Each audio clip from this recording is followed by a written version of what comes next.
Hello friends and welcome back to the channel. ये है arithmetic progression tutorial number 10 जो कि आपका सम ऑफ एन टर्म्स पर बेस्ड। तो शुरू करते हैं हमारा क्वेश्चन 1 के साथ। और क्वेश्चन 1 क्या कहता है? If the sum of m terms of an AP is the same as the sum of n terms of an AP show that the sum of its m plus n terms is 0। तो ये एक result है जो Olympiads के लिए prepare कर रहे हैं, उनके लिए ये एक फाइनल रिजल्ट है। ठीक, तो फॉर्मूला लगाना है और कुछ नहीं करना है। m by 2 into 2a plus n minus 1d, m minus होगा, ठीक है, into d is equal to n by 2 2a plus n minus 1 into d। 2 से 2 कैंसिल हो गया, यहां पर आपका बना 2am plus m square minus m into d is equal to 2an plus n square minus n into d। 2an को उधर लेके जाओ, 2a times m minus n यहाँ पर बना is equal to d common हुआ, n square minus m plus m बना यहाँ पर। यहाँ से आप क्या करो, प्रॉपर्टी लगाओ n minus m into n plus m, किसके अंदर? a square minus b square लगाया, और ये आपका क्या लिखा हुआ है? Plus times m minus n लिखा हुआ है। ये लिखा है 2a times m minus n, ठीक है। m माइनस n से m minus n cancel out हुआ, ये 1 है, इधर भी m माइनस n लिखा है विद अ माइनस 1 साइन, ठीक है। तो ये आपका क्या बन गया? 2a is equal to d times minus m plus 1। इन सारी टर्म्स को RHS को LHS पे लेके जाओ तो ये बन जाएगा 2a plus d times n plus m minus 1, क्योंकि जब उधर जाएगा तो माइनस के साथ मल्टीप्लाई हो जाएगा पूरा का पूरा d, तो आपका पूरा का पूरा d के साथ अगर माइनस के साथ मल्टीप्लाई, तो मैंने सारी साइंस क्या कर दिए? चेंज कर दिए, विच इज इक्वल टू 0। तो आपका 2a plus d times n plus m minus 1 is equal to 0 आया। तो अब मुझे बताओ कि m plus sum of m plus n terms क्या होगा? m plus n divided by 2 into 2a plus d times m plus n minus 1, और अंदर वाला ब्रैकेट आपका क्या है? शून्य के इक्वल, तो आंसर क्या आ गया? शून्य, ठीक है। तो यहां पर आपका पहला क्वेश्चन खत्म। ये एक फाइनल रिजल्ट है जो आपको याद रखना है, बहुत ही काम की चीज है। आई बात समझ में? ठीक, तो यहां हम बढ़ते हैं हमारे क्वेश्चन 2 की तरफ। और क्वेश्चन 2 क्या कहता है? That the sum of the first p q r terms of an AP are a b and c respectively show that this is equal to 0। तो अब क्या दिया हुआ है? आपको दिया हुआ है SP is equal to A, आपको दिया हुआ है क्या? SQ is equal to B, और सिमिलरली आपको दिया हुआ है SR is equal to C। तो एक चीज अगर आप देखते हो तो ये क्या आएगा? P by 2 into 2A plus 2A। कोई एक कैपिटल A डिफाइन कर लेते हैं फर्स्ट टर्म को, क्योंकि स्मॉल A तो आपको पास पहले से गिवन है। तो कैपिटल A को फर्स्ट टर्म और कैपिटल D को ऐसा करते हैं, डिनोट कर देते डिफरेंस के लिए। तो ये क्या हो जाएगा? 2A plus p minus 1 into capital D which is equal to A। तो यहां से अगर आप देखो तो A बाई P का आंसर मेरा कितना आ गया? 2A plus p minus 1 into D is equal to what? A by P, और ये पूरी टर्म आपकी किससे डिवाइडेड है? 2 से डिवाइडेड है। अब मुझे एक चीज बताओ, अगर A बाई P का ऐसे आ गया तो सिमिलरली कि मैं B बाई Q मेरा क्या आ जाएगा? B बाई Q भी क्या आ जाएगा? डिवाइडेड बाई 2, इधर 2A plus Q minus 1 into D आ जाएगा। एंड सिमिलरली मेरा C बाई R क्या आ जाएगा? C बाई R मेरा आ जाएगा 2A plus R minus 1 into D divided by 2, ठीक है। तो ये सब आ गया। अब क्या करना है? सब्स्टिट्यूट करना है, इंटू क्यू माइनस आर इसको करना है, इंटू आर माइनस पी करना है, इंटू पी माइनस क्यू करना है। एलएचएस से सीधा आरएचएस पे पहुंचेंगे। तो एलएचएस में इस सारी की वैल्यू पता है। अब इसको अगर मैं क्यू माइनस आर से मल्टीप्लाई करूं तो देखना ध्यान से, ये बनेगा A into Q minus are plus P minus 1 into Q minus R into D by 2, ठीक है। ये ऐसे बनेगा। अगर मैं ध्यान से देखूं, जब मैं इसको इसके साथ ऐड करूंगा, सिमिलरली जब इसको आप किसके साथ मल्टीप्लाई करोगे? R माइनस पी के साथ, तो ये क्या बन जाएगा? A times R minus p, ठीक है, plus Q minus 1 into R minus P into D by 2। Similarly इसका भी क्या बन जाएगा आपका? A into P minus q plus r minus one into P minus Q into D by two. तो अगर आप ध्यान से देखो, सिर्फ ए वाली टर्म्स देखो, तो ए वाली अगर मैं टर्म्स देखूं तो q minus are plus P minus p, ठीक है, तो ए इंटू जीरो बन गया। सिमिलरली अगर मैं डी बाई टू को इधर लिखूं तो डी बाई टू में क्या आएगा, ये बन जाएगा आपका पी क्यू, ये बन जाएगा आपका minus p r minus q plus r. Similarly यहां पर क्या बनेगा, plus q r minus q p minus are plus p, और सिमिलरली यहां पर क्या बनेगा, plus r p minus r q minus p plus q. तो अगर आप ध्यान से यहां पर भी देख रहे हो तो पी क्यू से पी क्यू हो गया कैंसिल, पी आर से पी आर हो गया कैंसिल, माइनस क्यू से प्लस क्यू हो गया कैंसिल, ये भी हो गया कैंसिल, क्यू आर से आर क्यू भी हो गया, और प्लस पी से माइनस पी। तो वापस क्या लिखा है, a into zero plus d by two into zero which is equal to zero, hence proved. बहुत ही सिंपल सा क्वेश्चन, सब्स्टिट्यूट करना है, आंसर आएगा। ये एक्चुअल में बहुत ज्यादा सिंपल क्वेश्चंस है, but still the problem is कि ये क्वेश्चन करने आने चाहिए, आपको हिंट होना चाहिए कि आपको सॉल्व कैसे करना है। सारे के सारे फॉर्मूला बेस है और कुछ नहीं, ठीक है। और यहां पर पूछा जा रहा है कि क्वेश्चन 3 है हमारे तरफ, और क्वेश्चन 3 क्या है, the ratio of the sum of n terms of two APs is 7n plus 1 is to 4n plus 27. Find the ratio of their mth terms.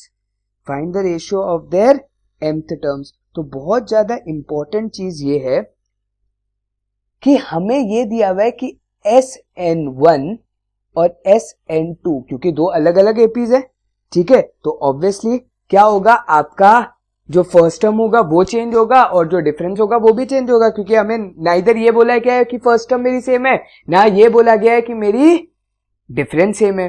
तो ऐसा करते, एक में क्या ले लेते, ए ले लेते और स्मॉल डी ले लेते, और एक में कैपिटल ए और कैपिटल डी ले लेते।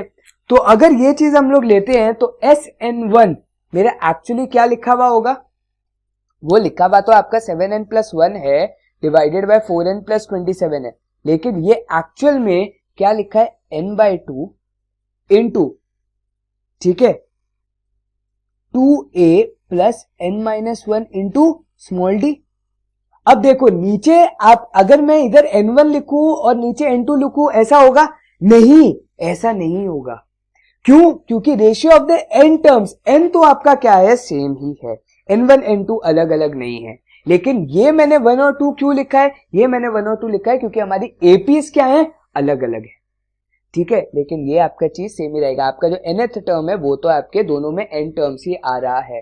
तो n by two 2a plus, sorry 2 capital a plus n minus 1 into capital d। तो यहां से ये टर्म से ये टर्म कैंसिल, आपका आ गया 2a plus n minus 1d divided by 2 times capital a plus n minus 1d is equal to 7n plus 1 divided by 4n plus 27। अब आपका ये चीज आ गया।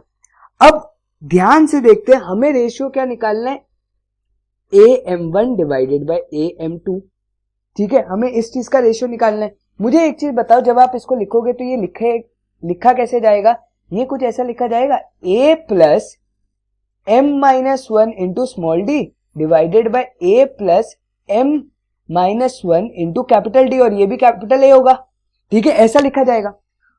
अगर आप ध्यान से देखो तो आपका ये रेशियो एक्चुअली किसके इक्वल है, 2a plus n minus 1 into D divided by 2a plus n minus 1 into capital D. अगर मुझे यहां से, इस वाले पार्ट से मुझे यहां पर जाना है, तो सिर्फ एक चीज ध्यान से देखना, सिर्फ और सिर्फ एक चीज ध्यान से देखना, अगर मैं जो मेरा कोएफिशिएंट ऑफ a है उसमें डिवाइडेड बाय 2 कर दूं, ठीक है, तो दोनों में मुझे ऊपर नीचे डिवाइडेड बाय 2 अगर मैं कर दूं तो मेरा क्या बन जाएगा, पूरी इक्वेशन को मैं ऊपर नीचे डिवाइडेड बाय 2 कर रहा हूं, ध्यान से देखना, a plus n minus 1 d whole divided by, जब मैं 2 करूंगा तो ये 2 से ये 2 कैंसिल हो जाएगा और ये 2 एज इट इज इधर रहेगा, divided by 2a divided by 2 plus n minus 1 into capital d whole divided by 2। मुझे एक चीज देखो कि a मिल गया, a मिल गया, d पहले से ही गिवन है, d पहले से ही गिवन है, फर्क क्या है कि यहां पर मेरा n माइनस 1 डिवाइडेड बाय 2 आ रहा है और यहां पर मेरा m माइनस 1 आ रहा है। तो अगर मैं कुछ भी करके n माइनस 1 डिवाइडेड बाय 2 को m-1 के साथ इक्वेट कर दूं तो मेरे पास एक रिलेशन ऐसा आ जाएगा जो n और m में होगा।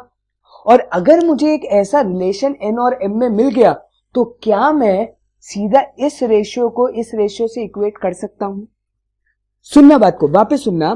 पहले मैं क्या कर रहा हूं, मुझे एग्जैक्टली वो टर्म बनानी है क्योंकि ये एक रेशियो है, ये भी एक रेशियो है। अगर मैं इस रेशियो से इसके इक्वल पहुंच गया तो ऑब्वियसली मेरा काम आसान हो जाएगा। तो मैंने क्या किया, मैंने पूरी इक्वेशन को डिवाइड बाय टू कर दिया। अब उससे फायदा क्या हुआ, मेरा ए एज इट इज सेम बन गया, लेकिन मेरा जो डी का कोएफिशिएंट है वो यहां पर n-1 डिवाइडेड बाय 2 है और यहां पर m-1 है। तो अगर मुझे देखा जाए तो n की वैल्यू अगर मैं m के टर्म्स में लाऊं तो क्या होगा, n-1 is equal to 2m-2, n is equal to 2m-1। तो अगर ध्यान से आप देखो कि अगर मैं n की वैल्यू 2m-1 डालूं, अगर मैं n की वैल्यू 2m-1 डालूं तो ध्यान से बात समझने की कोशिश करना, ये क्या बन जाएगा आपका 2a plus 2m-2 into d whole divided by 2a plus 2m-1 into capital d. n की जगह 2m-1 डालो तो ये वाली पार्ट तो कट जाएगी। ध्यान से देखो, ये भी 2m-2 बनेगा। अगर मैं 2 सबसे कॉमन निकाल लूं तो क्या ये वाली चीज और ये वाली चीज सेम लिखी गई है? जी हाँ, बिल्कुल सेम लिखी गई है। तो इसका मतलब ये कि अगर मैं n की जगह 2m-1 सब्स्टिट्यूट करूंगा तो मेरा am1 डिवाइडेड बाय am2 आ जाएगा, तो काम खत्म हो गया। तो am1 डिवाइडेड बाय am2 मेरा क्या होगा, n की जगह मुझे क्या डालना है, 2m-1 डालना है।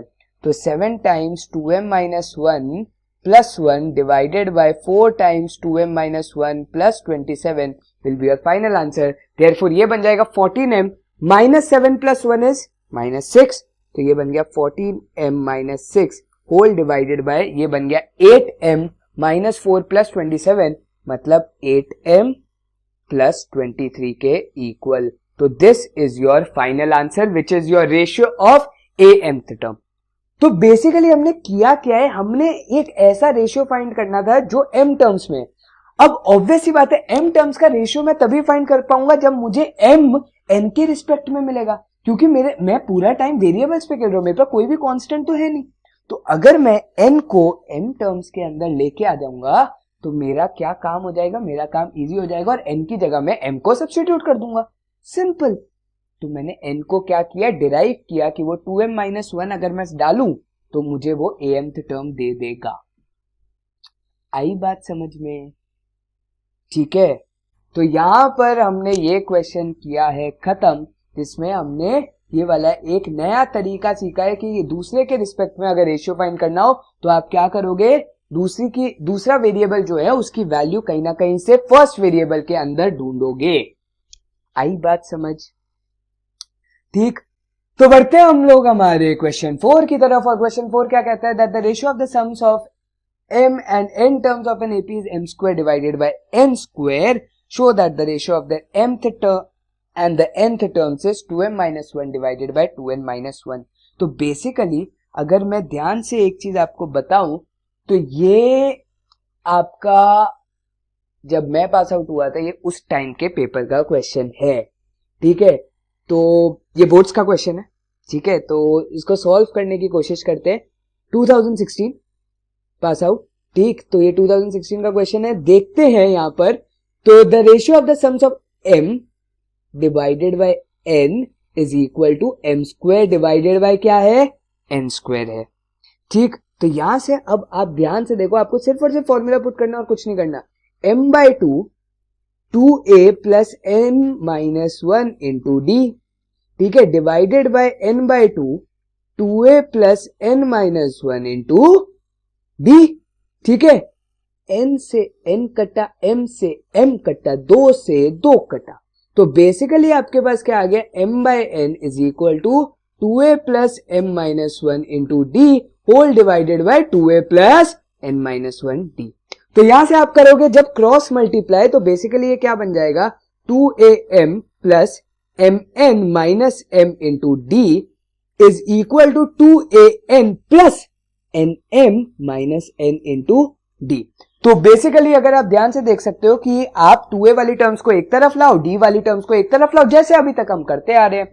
तो यहां पर आपका 2a times m minus n is equal to d times nm minus n minus mn plus m। तो ध्यान से देखो, nm से nm कैंसिल हुआ, ये बना आपका क्या, d times m minus n, और ये बना आपका 2a times m minus n। तो ये दोनों टर्म्स हो गए cancel. 2a is equal to आपका क्या आ गया, d आ गया। तो 2a is equal to d आ गया। तो ratio of the mth terms by n terms निकालना है, मतलब आपको am डिवाइडेड बाय an निकालना है। वो क्या होता है, a plus m minus 1 into d divided by a plus n minus 1 into d। d की जगह क्या डाल दो, 2a डाल दो, तो मेरा काम हो गया खत्म। तो जब आप डालोगे 2a, तो यहां पर क्या आएगा मेरा, a plus 2am minus 2a whole divided by a plus 2an minus 2a। तो बेसिकली ये क्या बन गया आपका, ये बन गया 2am minus a whole divided by 2an minus a। तो a cancel, hence your answer is what, 2m minus 1 divided by 2n minus 1। तो बहुत ही ज्यादा इजी लग रहे होंगे क्वेश्चन, आई नो, कसम से बहुत ज्यादा इजी है, डिफिकल्टी नहीं है, बट स्टिल प्रैक्टिस, ठीक है, प्रैक्टिस ही कर रहे हैं हम लोग।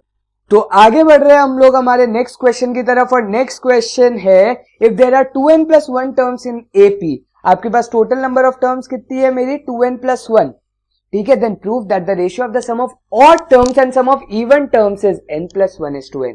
मतलब 2n प्लस 1 टोटल टर्म्स है, आपको ये प्रूव करना है कि ratio of the sum of odd terms, जो आपकी ऑड टर्म्स है। अब मुझे एक चीज बताओ, ऑड टर्म्स क्या कौन सी होंगी, a3, a5, a7, a9, ऐसे चलती जाएंगी। तो एक तरीके से मेरी फर्स्ट टर्म ऑड टर्म होगी, और जो मेरी 2n प्लस 1 है वो भी ऑड टर्म्स ही होंगी, ऑब्वियस सी बात है कि नहीं, ठीक है। तो मेरी लास्ट टर्म भी जो होगी वो क्या होगी, ऑड टर्म ही होगी। तो अब अगर मैं, ये तो मेरा क्या आ गया ऑड, अब मेरी इवन टर्म्स वाली कौन सी चीज आएंगी, इवन में आएगा मेरा a2, a4, a6, और ऐसे चलते जाएंगे हम लोग कहां तक, a2n तक। अब इंपॉर्टेंट बात क्या है, इंपॉर्टेंट बात यह है कि मुझे यह पता होना चाहिए कि मेरी टोटल नंबर ऑफ टर्म्स कितनी है। तो अगर आप ध्यान से देखो, अगर मैं सम ऑफ इवन टर्म्स पहले निकालू, तो sum of even terms, total number of terms कितनी है, मुझे ये बताओ। अगर n 1 है तो a2 ही आएगा आंसर में सिर्फ, अगर n मेरा 2 है तो a4 ही आएगा आंसर में सिर्फ। मतलब जितने मेरी n, मतलब a2, जब हम n की वैल्यू 2 डालेंगे तो a2 और a4 दोनों आएंगे। तो बेसिकली जितनी मेरी वैल्यू ऑफ n उतने नंबर ऑफ टर्म्स, तो इसका मतलब टोटल नंबर ऑफ टर्म्स मेरी कितनी हो गई, n टर्म्स हो गई। मुझे एक चीज बताओ, 2n प्लस 1 में से n टर्म्स अगर इवन है तो ऑब्वियस सी बात है n प्लस 1 ऑड होंगी। समझ में आई बात। मुझे एक चीज बताओ, 2n प्लस 1, ये आपने रियल नंबर्स में सीखा है कि 2n प्लस 1 हमेशा ऑड होता है। 2n प्लस 1 अगर ऑड है तो बेसिकली 2 ऑड टर्म आ रही है और 1 इवन टर्म आ रही है, ठीक है। हमेशा अगर 2n प्लस 1 का फॉर्मेट है तो ऑड टर्म्स इवन टर्म से तो ज्यादा ही होंगी ना। तो यहां पर n टर्म्स क्या हो गई, इवन, और n प्लस 1 टर्म्स क्या हो गई, ऑड। तो फॉर्मूला सीधा सीधा लगा दो।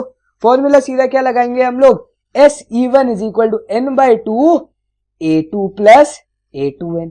अब ये कैसे लगाया, अरे यार एपी है, पहला और लास्ट टर्म का सम, एपी का एक और फॉर्मूला लिखाया था ना सम ऑफ n टर्म्स वाला, सिंपल वो लगाओ ना, काम खत्म हो जाएगा। और s ऑड मेरा क्या हो जाएगा, n plus 1 divided by 2 into a plus a2n plus 1। तो अब इंपॉर्टेंट चीज क्या आपको निकालना है, ratio of odd to the sum of even. तो आपको basically s odd divided by s even निकालना है। तो ये क्या हो गया, n plus 1 divided by 2 into a plus a2n plus 1 क्या होगा, a plus 2n plus 1 minus 1 into d divided by n by 2, a2 मेरा क्या होगा a plus d plus 2n minus 1 into d plus a, क्योंकि a2n क्या होगा a plus 2n minus 1d। यहां से अगर आप देख सकते हो कि 2 से 2 कैंसिल हो गया, ऊपर मेरा क्या बन रहा है n plus 1 into 2a plus 2nd। और नीचे मेरा क्या बन रहा है, नीचे मेरा बन रहा है n times 2a plus d से d हो गया कैंसल्ड आउट 2n d।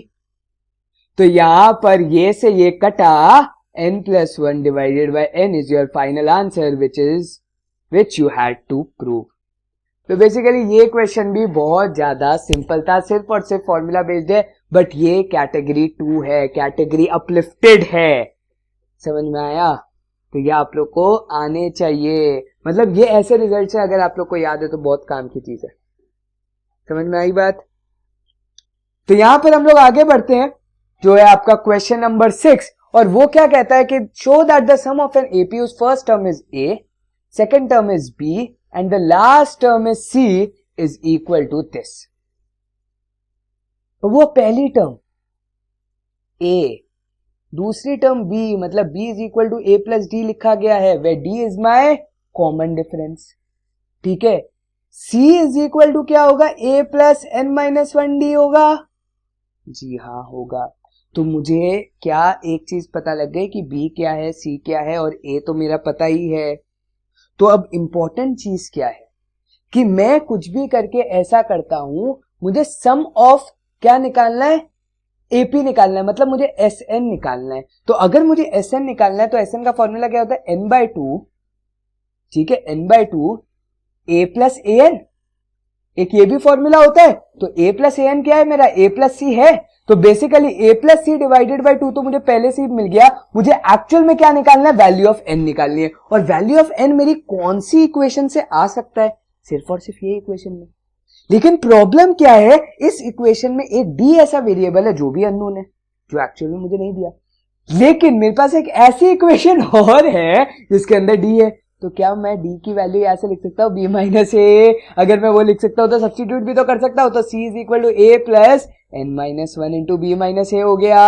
अगर ये हो गया तो ये क्या बन गया, a plus N B minus A N minus B plus A.